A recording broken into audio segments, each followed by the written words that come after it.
All right. So I'm just turning my phone around for a second. So what I'll do is I'll just film it and post it in the thread so it's easier to access, because the FB Live thing is just not perfect for that if people aren't tuning in to just watch it. So I'll show it in the MPC software first because we see more of it. Visually, you can actually see the architecture of it. And I haven't rehearsed this. I usually don't do videos freestyle. I like to plan things and I like to outline everything and rehearse. But let's give this a try. So I'm an old dude. Been working with trackboards and analog studios way before computers. So I like the way that digital audio workstations are made to emulate the architecture of an old studio, and that's where the submix comes from. It's an idea of grouping some tracks that are meant to be worked on together, where you mix those tracks to a submix and you can assign effects to that mix and then route the submix to the main output afterwards. So here's a look. I am using a very simple project that's way far from finished, but I'm using it to show very few items so it's easier to see. So in this view here, you'll notice that we see the program and we see the outputs. And so if I go and open that mixer right there, down at the bottom, this icon down there, you open the mixer, and I put it in full screen because that's how I like to use it. And so in full screen here, I only have audio tracks and programs open. I can open my MIDI tracks if I want to see them, but it's not what we need right now. So audio tracks and programs. And let's just say we don't need audio tracks because you can do the same thing with audio tracks and as you do with programs. So I'm just going to remove and maximize a little bit. So we've got two instruments here. One is just a drum program, and one is just something I use for a bass. And here are the four inserts that everybody knows. And this is the master. So the master is always at the far right. It makes sense. That's how it is on a mixing board. And so your master also has four inserts. You can load up any effects you want and make it an effect chain. So if you want to have an EQ and then a compressor and things like that, and that's your master output, and that's where your mix down is going to be controlled from. Now, if we go back to our tracks, and we open submixes. Here is what submixes looks like. And if you look at a track, so this track is playing, right?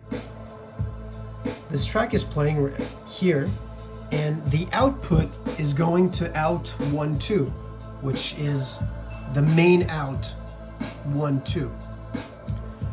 But if I wanted to, let's say I was loaded with effects here and I wanted to add more, you choose an output into a submix, sub 1. And so this track goes into that integrated mixer here. And now the sub out is going to the main out 1, 2 over there. To give you an idea of what you can do is if I take this other track and send it to a different submix, you can see that if I mute this one here, I just lost my drums. Okay? So if I wanted to treat, let's say I wanted to route all my drums, multiple parts into just the stereo output and treat them together, like add some reverb and delays and a specific compressor to it, I can do that here.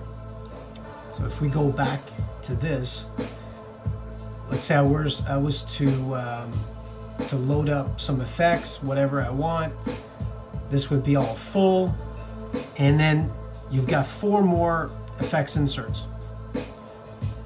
And if you wanted to go crazy, like batshit crazy on this thing,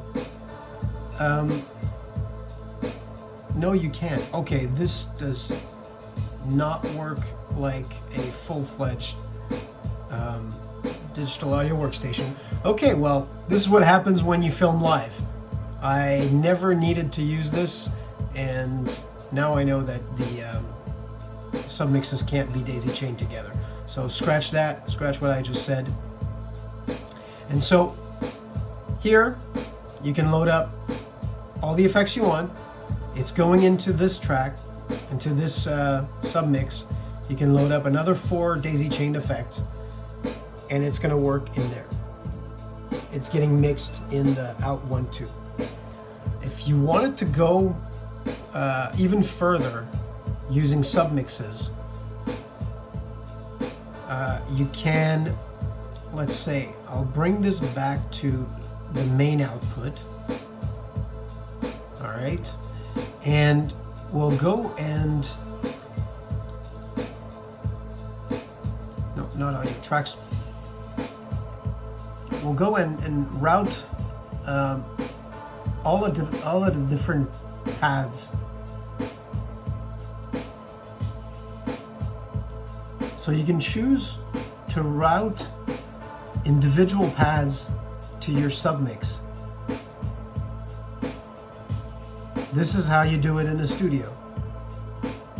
You've got, let's say, 8, 12 different microphones miking your drum, and you want to route the drum into a submix in the mixer because you want to treat the drum with a specific effect like a reverb and a very specific compressor. Well, you do it in there, and then you can select the volume of each one of those microphones. So this is representing what it would be like to have a microphone on the snare, on the kick, and on the hi-hat. And here you can insert an effect, or 4 effects daisy chain on the snare, 4 different effects daisy chain on the kick, and 4 different effects daisy chain on the hi-hat itself, and all of this gets routed to your submix completely separately. And you can daisy chain more effects on it. You can do quite a lot. I mean, it's not as comprehensive and elaborate as a real digital audio workstation like Cubase, for example, but you can do pretty much, I would say, a lot more than most people need. So have fun playing with that and ask any questions. Peace.